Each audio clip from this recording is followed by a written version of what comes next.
Welcome, welcome. Bit of a different angle this afternoon. Number one, I think my usual desktop computer has died or is telling me it wants to die. Looking at it over there, I currently have the Toshiba screen of no movement. That doesn't make me happy. I want to go lay hands on my computer and let it all just be fine. But I don't think it wants to be alive anymore. I think it's going, Jo, you've worked really, really hard today. Ha-ha. But isn't this private practice when our tools and equipment don't actually want to work anymore? And if you're anything like me, I like my computers and all of my technology, which is imperative to the way I do my business these days. In fact, it's imperative to the way I live my life these days. When they stop working and don't work for any good reason or no good reason, I get cranky. It's like getting in the car and the car not working. I really hope you can hear me. I am using a different computer, so if somebody gets on this call, can you just give me a wave or a hi or a Jo, we can hear you fine. Otherwise, this is going to get very weird and awkward.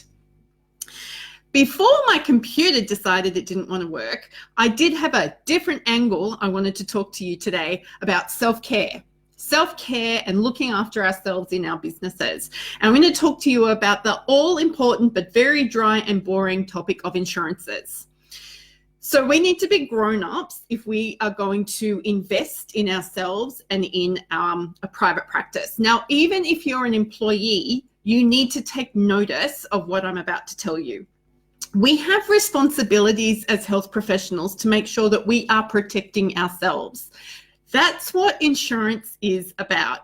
It's about making sure that we are protected if we are ever in the unfortunate situation where somebody has a reason to lay claim against us.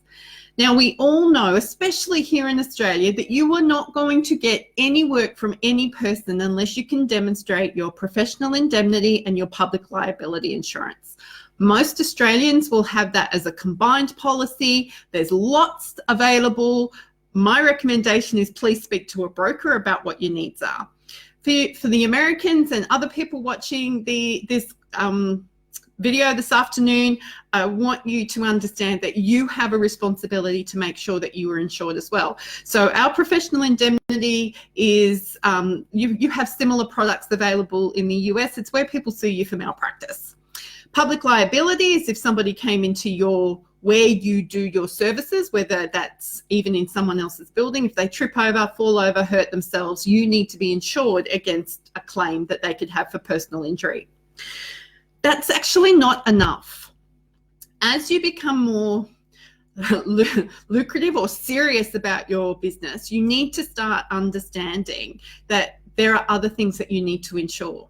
When we are the person who is generating the income in the business, whether we're the CEO, the decision maker, the founder, the visionary, and we've got other people actually implementing therapeutic services, or whether it's us actually implementing therapeutic services, we need to make sure that we are adequately insured.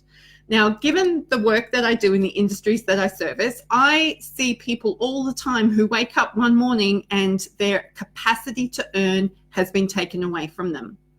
So I want you to seriously think about brokerage advice services for income protection or disability insurance, trauma insurance. What are you going to do if you suddenly find yourself unable to work on account of a health event?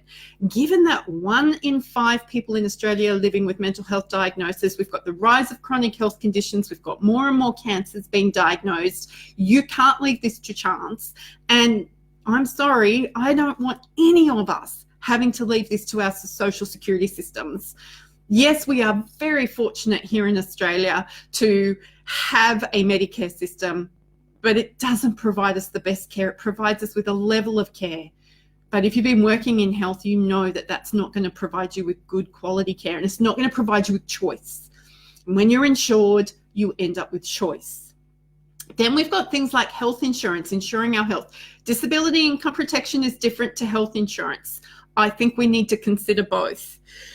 Then we've got things about covering over. Yeah, I've actually written a list. Business cover. How do we insure our business? How do we insure our tools and equipment? How do we insure our infrastructure? even if you're on the road, even if you're mobile, even if you're working in different places, have you got coverage for your computer from your, and Ernesto is a great example of somebody who has recently had some of the tools of his trade stolen from a vehicle. So, and that's a horrible story, but it just goes to show you that it happens.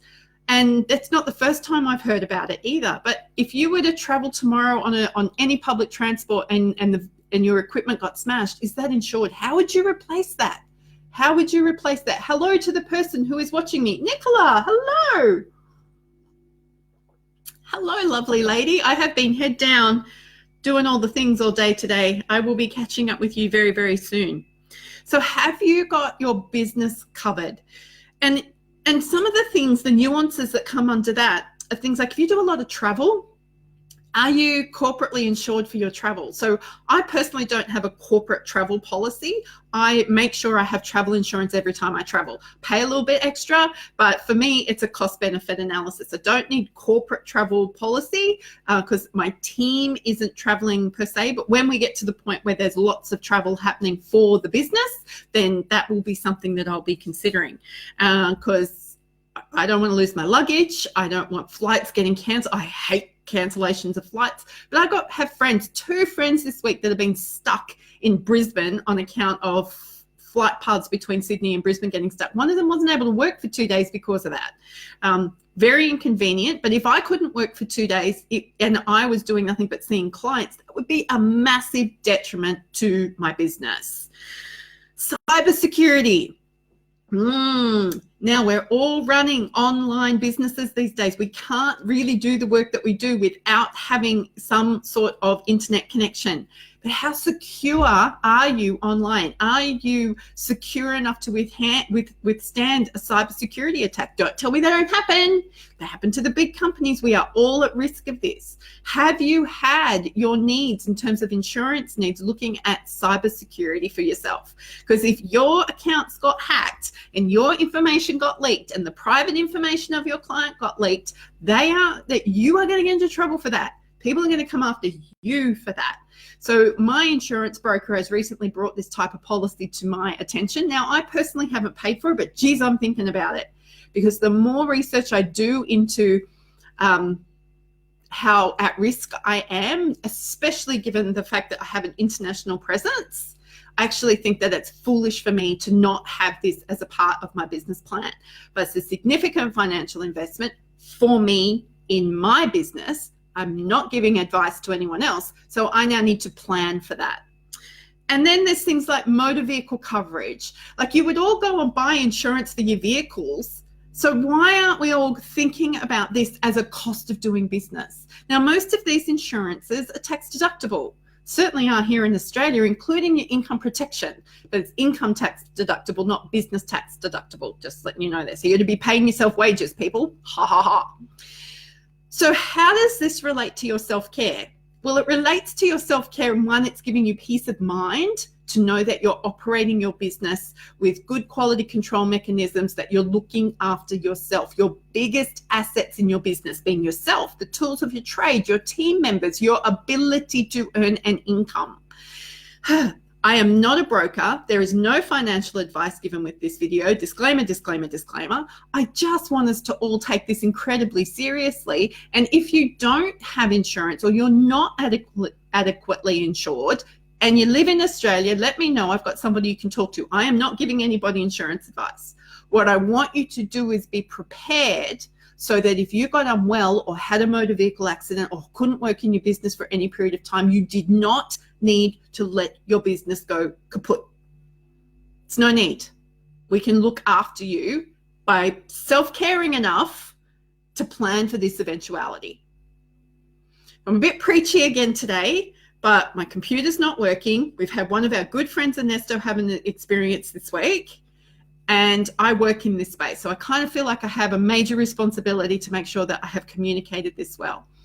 Being adequately insured is smart business sense. We need to be grown-ups about it and make sure we're investing in the right things at the right time, and making sure that you're adequately insured is an incredibly important way of investing in yourself, your business, your future, your longevity, your success, all of those things that we say that we want. there we go, people. That's me for a Wednesday afternoon. I am heading into the city tomorrow. Woo, woo, going to be a tourist in the city. Means I'm going to be up on an early train. Yeah, I said all those words right. We'll see how we go. Finding mornings tough at the moment. I think it's winter. I am pretty sure most Australians are dealing with seasonal affective disorder at the moment because I just find mornings tough. But there we go. Looking forward to hanging out with you. Possibly not tomorrow. We'll see how we go. If not tomorrow, I'll catch up with you on Friday. So anyone who wants contact details for an insurance broker here in Australia, let me know. I've got somebody that I can refer you to. If you're in the US, I ain't got a clue and I ain't opening that minefield. But until tomorrow or Friday, go be your awesome self.